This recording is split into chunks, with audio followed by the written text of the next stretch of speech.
اعوذ باللہ من الشیطان الرجیم، بسم اللہ الرحمن الرحیم۔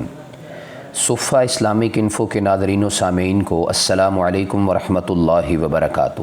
ڈپریشن کی وجوہات اور ان کے روحانی علاج پر مبنی دوسری ویڈیو میں آپ سب دوستوں کو خوش آمدید۔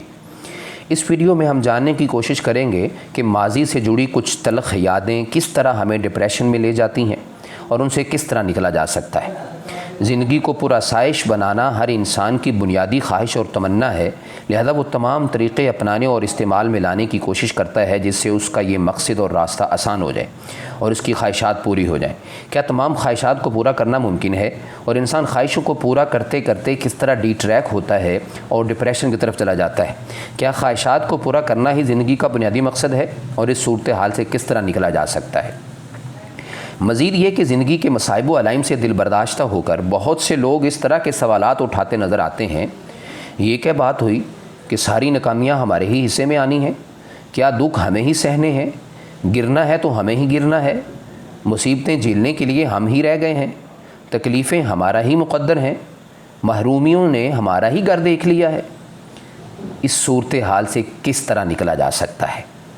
اس کے علاوہ ڈپریشن سے نکلنے کی ایک کامیاب سٹوری بھی اس ویڈیو کا حصہ ہے، لہٰذا ویڈیو کو آخر تک ضرور دیکھیے گا۔ ویڈیو میں آگے بڑھنے سے قبل اس یوٹیوب چینل صفہ اسلامک انفو کو سبسکرائب کریں اور بیل آئیکن کو دبانا مت بھولیے۔ انشاءاللہ آپ کا یہ فیصلہ آپ کو زندگی کے گمبھیر مسائل سے نکلنے میں مدد دے گا۔ آئیے ویڈیو کے سلسلے کو آگے بڑھاتے ہیں اور پہلے بیان کیے گئے سوالات کا جواب تلاش کرتے ہیں۔ نمبر 1، ماضی سے جڑے واقعات سے جان کیسے چھڑائیں؟ غالب نے کہا تھا، یاد ماضی عذاب ہے یا رب، چھین لے مجھ سے حافظہ میرا۔ ماضی انسان کو سبق سکھانے کے لیے اچھا ہے تاکہ انسان اپنی غلطیوں کی نشاندہی کر کے مستقبل میں ایسی کسی غلطی کو نہ دہرائے۔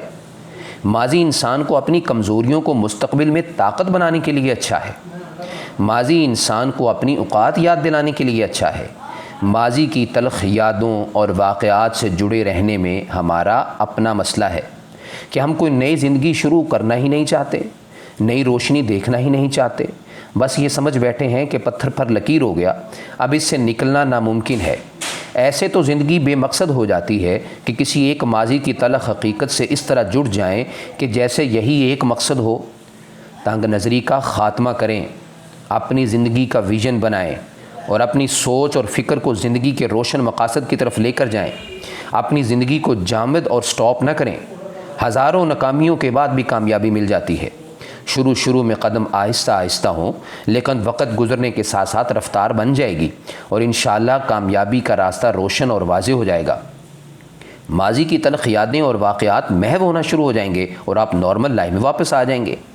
قرآن کریم میں سورہ النحل سورہ نمبر 16 آیت نمبر 97 میں فرمان الہی ہے، من عمل صالحا من ذکر او انثی وہو مؤمن فلنحیینہ حیاتا طیبہ، یعنی جو مرد یا عورت ایمان کی شرط کے ساتھ اعمال صالحہ کرے گا، ہم اسے ضرور بالضرور پاکیزہ اور صاف ستھری زندگی جس میں کسی طرح کا کوئی ٹینشن یا الجھن وغیرہ نہ ہو عنایت فرمائیں گے۔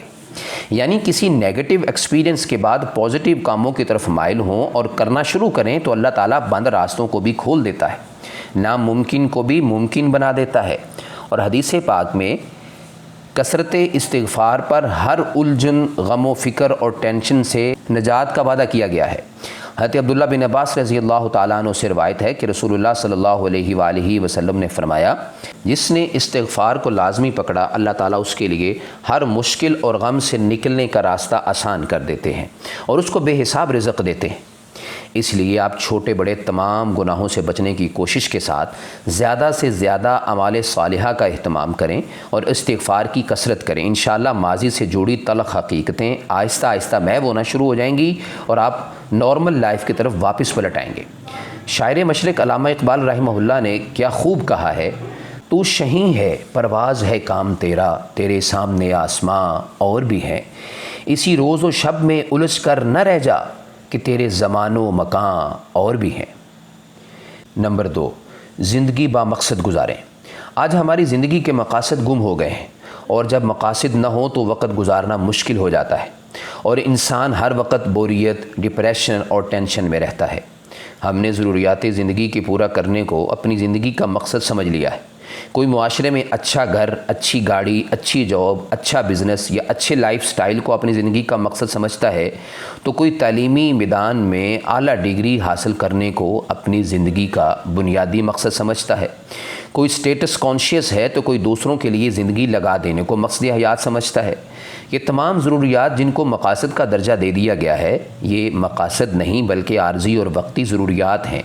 اپنی زندگی کے مقاصد کو نہ پہنچانے کا نقصان یہ ہے کہ زندگی بیکار، غیر ضروری، ادنا اور پست ترین کاموں میں گزر جاتی ہے، کیونکہ ہمارے دل و دماغ میں ہر وقت خواہشات، تمناؤں، آرزوؤں، خواہشوں، چاہتوں، حسرتوں اور ارمانوں کا ایک لامتناہی سلسلہ جاری رہتا ہے۔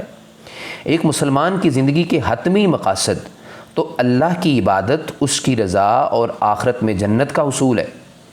جس دل میں یہ عظیم مقاصد ہوں گے وہ دنیاوی لغویات و خرافات سے پاک زندگی گزارے گا اور دنیاوی معاملات میں کبھی بھی بوریت و ڈپریشن یا ٹینشن کا شکار نہ ہوگا۔ اگر کبھی بوریت، ڈپریشن یا ٹینشن میں پڑ بھی گیا تو نبی کریم صلی اللہ علیہ وآلہ وسلم کے اسوہ سے استفادہ کر کے ان سے نکل آئے گا۔ نمبر 3، دنیا دارالامتحان ہے۔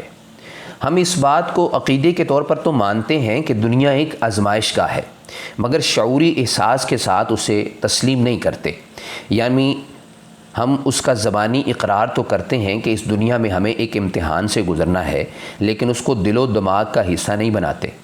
یہی وجہ ہے کہ ہر مصیبت، ہر ناکامی اور ہر محرومی پر ہم شاکی اور دل برداشتہ ہو جاتے ہیں۔ یہ کیا بات ہوئی کہ ساری ناکامیاں ہمارے ہی حصے میں آنی ہیں؟ کیا دکھ ہمیں ہی سہنے ہیں؟ گرنا ہے تو ہمیں ہی گرنا ہے، مصیبتیں جھیلنے کے لیے ہم ہی رہ گئے ہیں، تکلیفیں ہمارا ہی مقدر ہیں، محرومیوں نے ہمارا ہی گھر دیکھ لیا ہے۔